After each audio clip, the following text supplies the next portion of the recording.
Si vous voulez ajouter un nouveau domaine à votre Microsoft Office 365 Business, en ce temps-là, vous avez besoin d'avoir accès à votre centre d'administration ici et aussi à votre DNS sur lequel vous allez ajouter des entrées.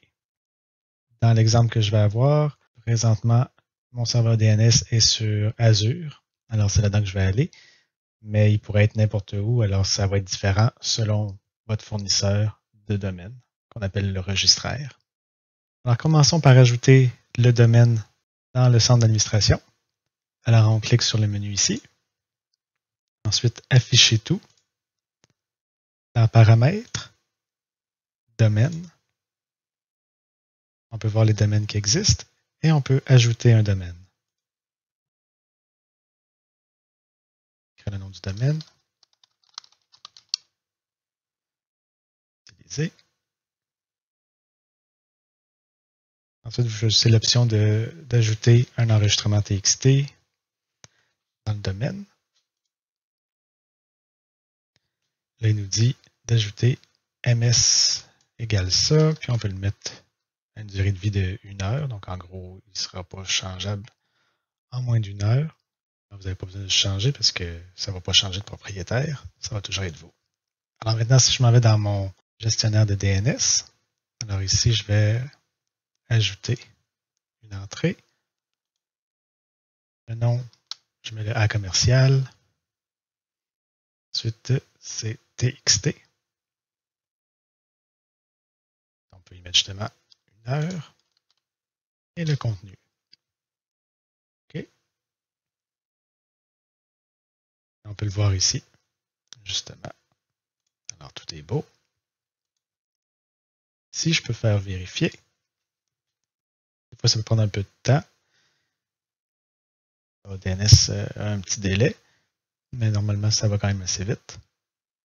Ensuite, on fait continuer.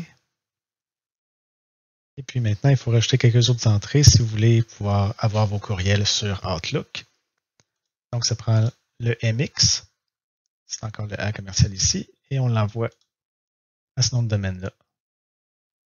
mail.protection.outlook.com, c'est le service de courriel de Microsoft. Et ce qu'il y a avant, c'est juste pour dire à quel site que ça va. Ça va à mes sites à moi. Donc, on tourne ici. Record set. Toujours A commercial. Ensuite, MX pour Mail Exchange. Préférence 0. Et je mets ce nom de serveur-là. Lui aussi, je le laisse à 1 heure. OK. Donc là, maintenant, on le voit ici. Tout est beau. Après ça, on rajoute un CNAME pour AutoDiscover. On va le mettre à autodiscover.outlook.com. Ça peut aider, par exemple, pour le Outlook. Lorsque vous allez rentrer une adresse courriel de votre compte, ben là, ça va découvrir que ça utilise les services de Microsoft, etc. Alors, on met ça. C'est un CNAME. Je vais mettre la valeur ici. Ensuite, copier le AutoDiscover.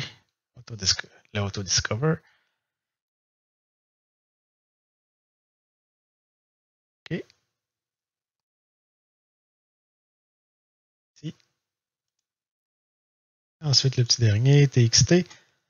On a cette entrée-là pour le SPF. Copier. Toujours en commercial. Ça, c'est un TXT. Ça dépend de votre gestionnaire de serveur DNS. Dans ce cas-ci, ce n'est pas une entrée séparée. Il faut que je retourne dans celui qui existe ici. Puis je rajoute tout simplement une deuxième ligne. Alors, qu'est-ce que ça fait? Ça, c'est pour quand on veut envoyer des courriels. En ce temps-là, ça veut dire que tous les courriels qui viennent de ce nom de domaine-là, il faut absolument qu'ils viennent des serveurs de Outlook dans ce cas-ci. Mais ça pourrait être d'autres serveurs. Alors, ça, c'est vraiment pour dire si ça vient d'ailleurs, donc toutes les autres, ben, en ce temps-là, le email, c'est sûrement du spam. Alors, selon votre type de filtre, ça pourrait tout simplement les mettre dans la poubelle, ou bien les mettre dans le spam. Donc, ça dépend vraiment comment c'est configuré. Sauvegarde. Et puis, ça devrait être tout. Continuer. Vérifier le tout.